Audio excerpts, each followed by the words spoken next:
ओम श्री गणेशाय नमः। श्री सरस्वत्यै नमः। श्रीमते रामानुजाय नमः। श्री गुरु चरण कमलेभ्यो नमः। मनुष्य के जीवन में कुल 16 संस्कार होते हैं। वैदिक शास्त्रों में इनका उल्लेख किया गया है।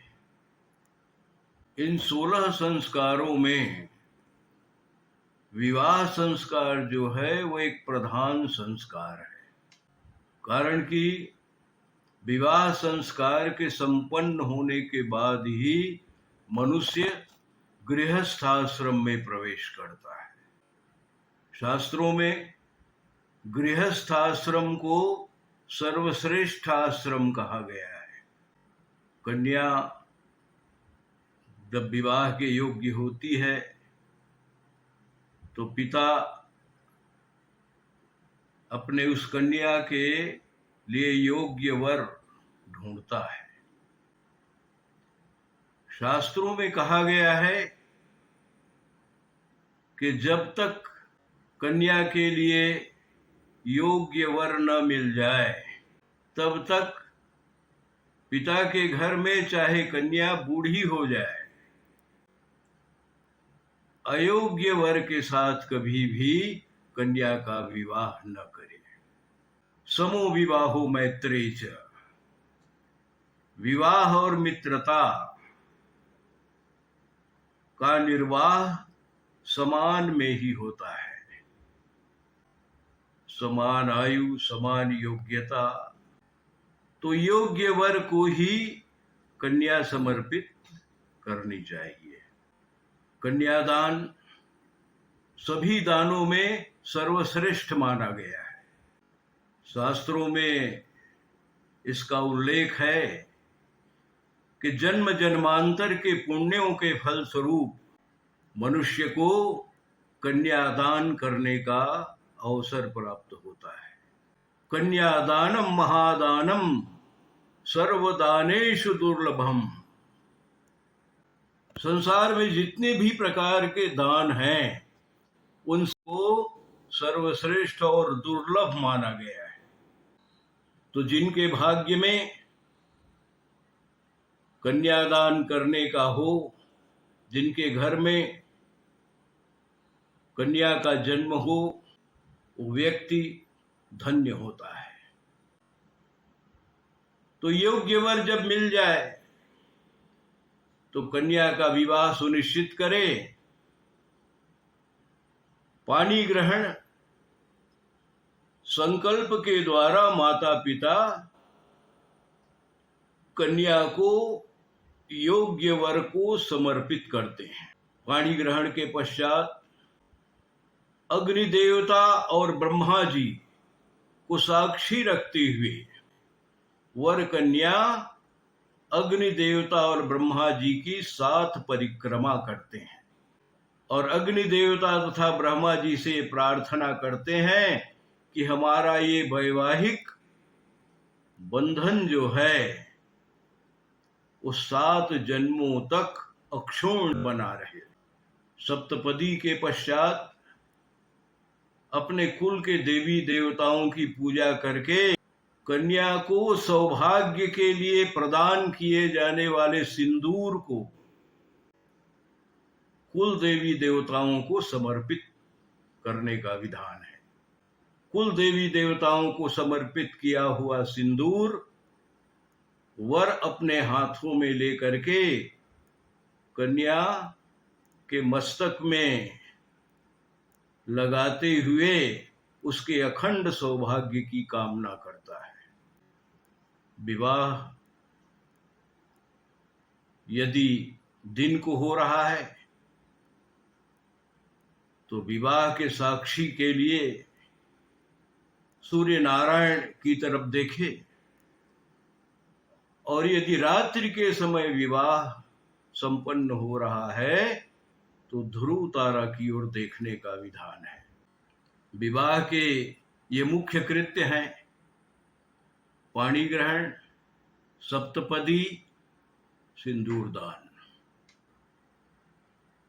इतना होने के बाद भी वैवाहिक क्रिया संपन्न नहीं होती।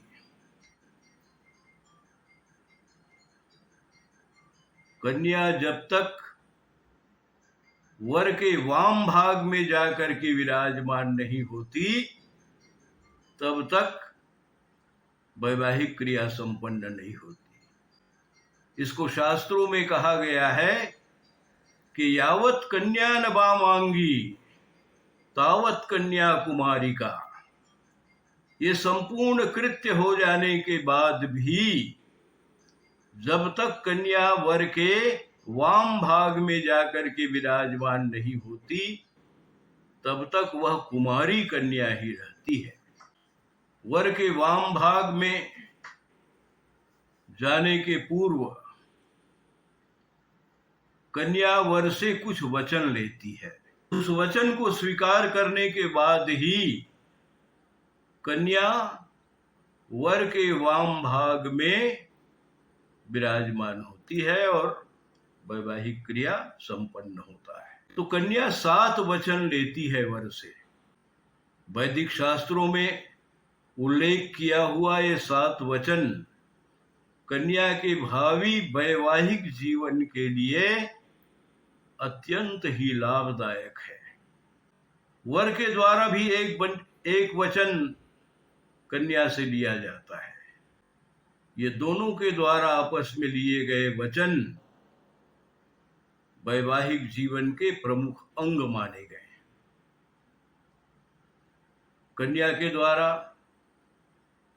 लिए गए वचन में प्रथम वचन है कि तीर्थ व्रतोद्यापन यज्ञ दानम मया सह त्वं यदि कांत कुर्या वामांग मायामि तदा त्वदीयम जगाद वाक्यम प्रथमम कुमारी। कुमारी कन्या वर से ये वचन लेती है कि हे वर, आप तीर्थ करोगे, व्रत करोगे, यज्ञ करोगे, दान करोगे, इन समस्त कार्यों में मैं बराबर आपकी सहभागिनी होकर के रहूंगी, तभी मैं आपके वाम भाग में जाने के लिए तैयार हूं। दूसरा वचन कन्या वर से लेती है कि हव्य प्रदाने रमिरान प्रतंश कव्य प्रदानैर्यदि पूजये था वामांग मायामि तदा त्वदीयम जगाद कन्या वचनम द्वितीयम। गृहस्थाश्रम में प्रतिदिन देवताओं और पितरों की पूजा करने का विधान है। तो कन्या वर से वचन लेती है कि हे वर, आप देवताओं की पूजा करोगे, उसमें भी मैं आपके साथ रहूंगी, तभी मैं आपके वामांगी होने के लिए तैयार हूं। तीसरा वचन कहती है कन्या कि कुटुंब रक्षाभरणे यदि त्वं कुर्या पशूनां परिपालनं च वामांग मायामि तदा त्वदीयं जगाद कन्या वचनम तृतीयम।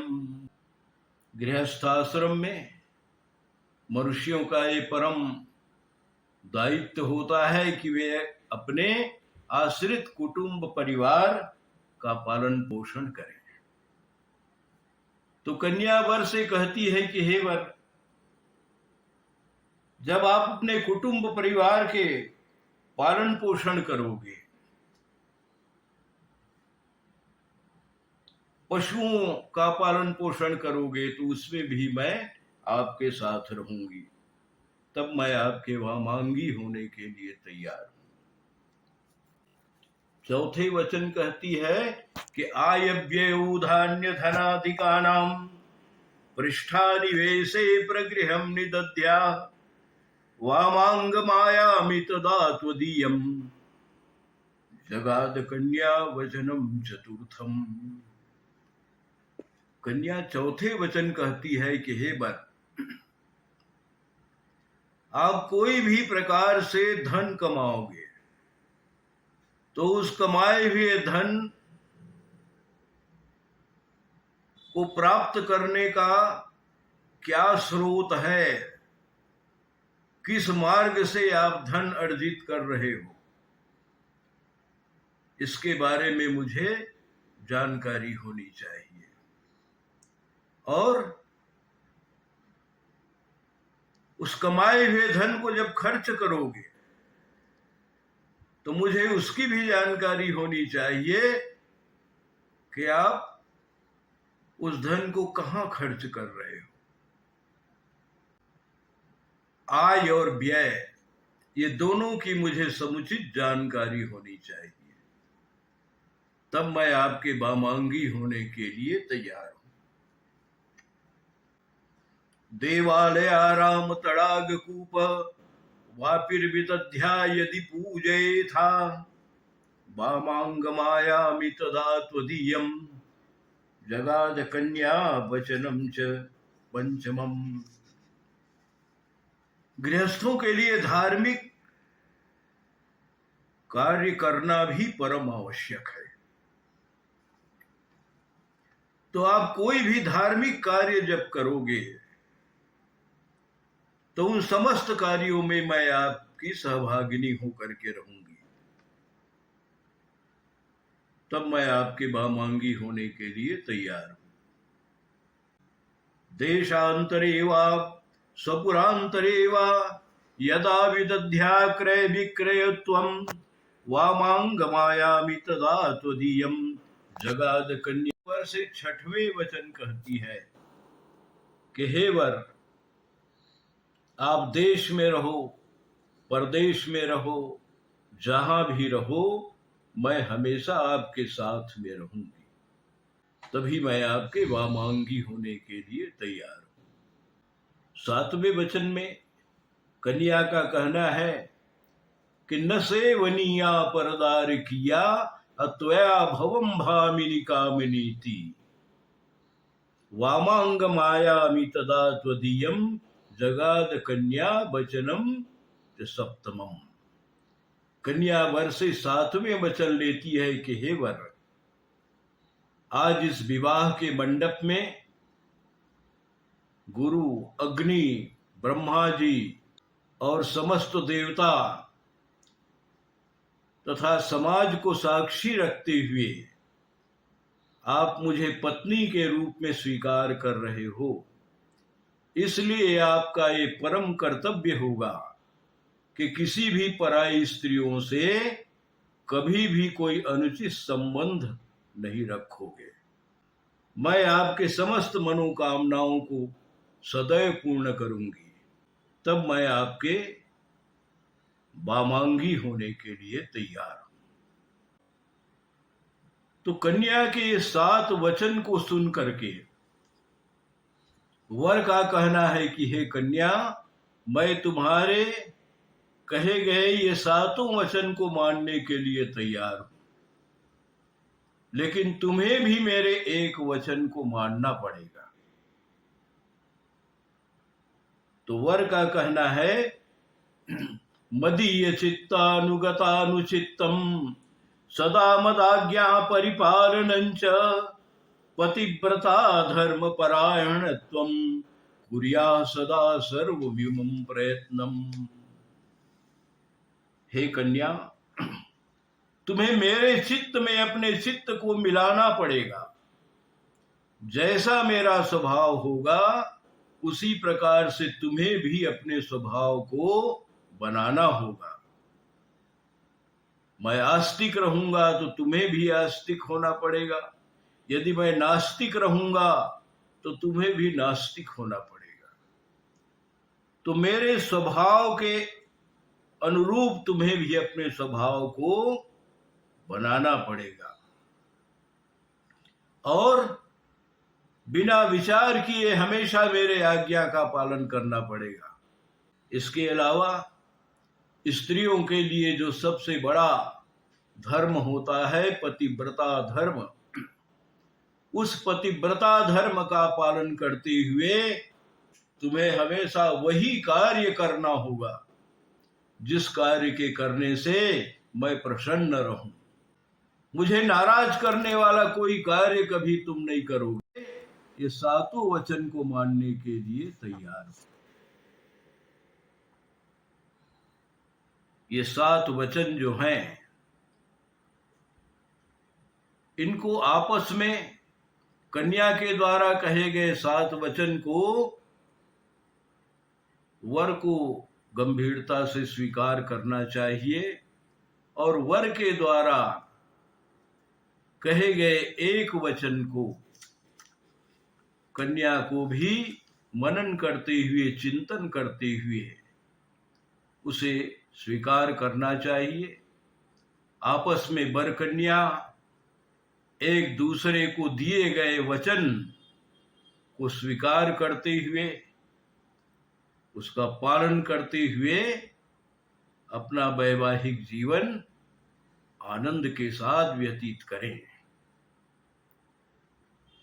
श्री कृष्णाय नमो नमः।